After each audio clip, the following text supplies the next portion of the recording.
ಹುಡುಗರಿಗೆ ನಮ್ಮಂತ ಹುಡುಗರುಗಳಿಗೆ ಭವಿಷ್ಯದಲ್ಲಿ ಆಡಿಸಿ ಬೆಳೆಸಿ ನಮಗೆಲ್ಲ ಮಾರ್ಗದರ್ಶನ ನೀಡಬೇಕಾಗಿರ್ತಕ್ಕಂಥ ತಾಯಂದಿರುಗಳು ಬಂದು ಬೀದಿನಲ್ಲಿ ಕೂರ್ತಕ್ಕಂಥದ್ದು ಬಹುಶಃ ನಮ್ ಯಾರಿಗೂ ಕೂಡ ಶೋಭೆತಕ್ಕಂಥ ವಿಚಾರ ಅಲ್ಲ. ಆದ್ರೆ ಒಂದು ತಮ್ಮೆಲ್ಲರಿಗೂ ಕೂಡ ಅಮ್ಮ ಇಲ್ಲಿ ಸೇರಿರ್ತಕ್ಕಂಥ ಎಲ್ಲ ಊರಿನ ಹಿರಿಯಕರು, ರೈತ ಪರವಾದಂಥ ರೈತ ಕಾಳಜಿಯಿಂದ ಇಟ್ಕೊಂಡಿರ್ತಕ್ಕಂಥ ಸಂಘಟನೆ ಹೋರಾಟಗಾರರು ಯಾರ್ಯಾರಿದ್ದೀರಿ ಇವತ್ತು ಎಲ್ರಿಗೂ ಒಂದು ಮಾತನ್ನ ತಿಳಿಸ್ಲಿಕ್ಕೆ ಬಯಸ್ತೇನೆ.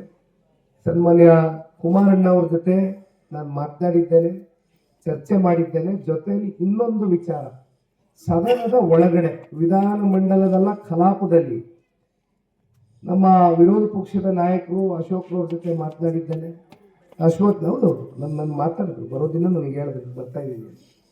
ಹಾಗಾಗಿ ಅವ್ರಿಗೂ ಹೇಳಿದ್ದೇನೆ, ಅವರು ಕೂಡ ಅದನ್ನ ಸದನದ ಒಳಗಡೆ ಈ ಪ್ರಸ್ತಾವನೆಯನ್ನ ಇಟ್ಟು ಏನು 4 ಪಂಚಾಯಿತಿಗಳು ಇವತ್ತು ಗೌರವಿತವಾಗಿ ನೀವು ಬದುಕನ್ನ ಕಟ್ಕೊಂಡಿದ್ದೀರಿ ಪಂಚಾಯಿತಿ ಮಟ್ಟದಲ್ಲಿ, ಎಲ್ಲೋ ಒಂದ್ ಕಡೆ ಇದನ್ನ ನಗರೀಕರಣ ಮಾಡ್ತಾ ಇದ್ದಂಗೆ ಏನಿದೆ ಅಭಿವೃದ್ಧಿ ಕಾಣ್ಬಿಡಕ್ ಸಾಧ್ಯ ಇಲ್ಲ. ಅಷ್ಟೆಲ್ಲ ನಿಮ್ಗೆ ಏನಾದ್ರು ಪಂಚಾಯಿತಿಗಳ ಮೇಲೆ ಪ್ರೀತಿ ಇದ್ದು ಹೌದಪ್ಪ ಇದನ್ನ ಅಭಿವೃದ್ಧಿ ದಿಕ್ಕಿಗೆ ತಗೊಂಡು ಹೋಗ್ಬೇಕು ಅಂತಕ್ಕಂಥದ್ದಾದ್ರೆ ಒಂದೊಂದು ಪಂಚಾಯಿತಿ ಒಳ್ಳೆ ಶಾಲೆ ಕಟ್ಟಿ, ಆಸ್ಪತ್ರೆಗಳು ಕಟ್ಟಿ, ಒಂದು 50 ಕೋಟಿ ರೂಪಾಯಿ ಅನುದಾನ ಬಿಡುಗಡೆ ಮಾಡಿದ್ರೆ ನಿಜಕ್ಕೂ ಕೂಡ ನಾವು ಮೆಚ್ತೇವೆ.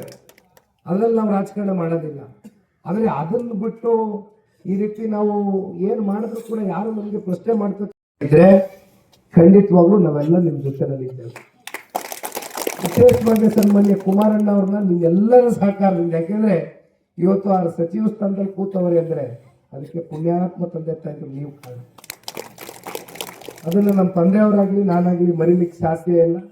ದಯಮಾಡಿ ತಂದೆಯವರ ಹತ್ರ ಚರ್ಚೆ ಮಾಡಿದ್ದೇನೆ. ಅತಿ ಶೀಘ್ರದಲ್ಲೇ ಸೂಕ್ತ ಸಮಯದಲ್ಲಿ ಸನ್ಮಾನ್ಯ ಕುಮಾರಣ್ಣ ಅವರು ಕೂಡ ತಲೆ ತಗೊಂಡು ಬರ್ತಕ್ಕಂಥ ಒಂದು ಪ್ರಯತ್ನವನ್ನ ಮಾಡ್ತೇವೆ. ಬರ್ತಾರೆ, ಗಟ್ಟಿಯಾಗಿ ನಿಲ್ತಾರೆ. ದಯವಿಟ್ಟು ನೀವು ಧೃತಿಗಿಡಬಾರ್ದು, ಧೈರ್ಯ ಕೆಡಿಸ್ಕೊಬೇಡಿ.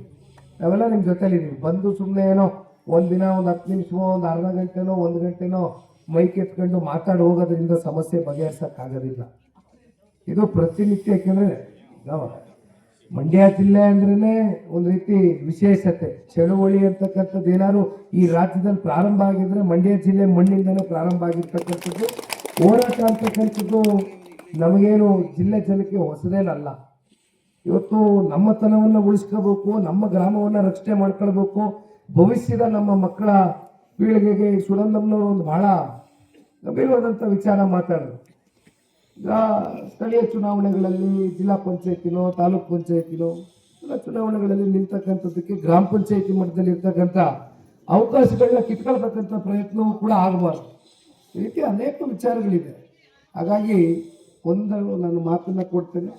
ಕುಮಾರಣ್ಣ ಅವರು ಇದ್ದಾರೆ, ನಾವೆಲ್ಲ ಇದ್ದೀವಿ.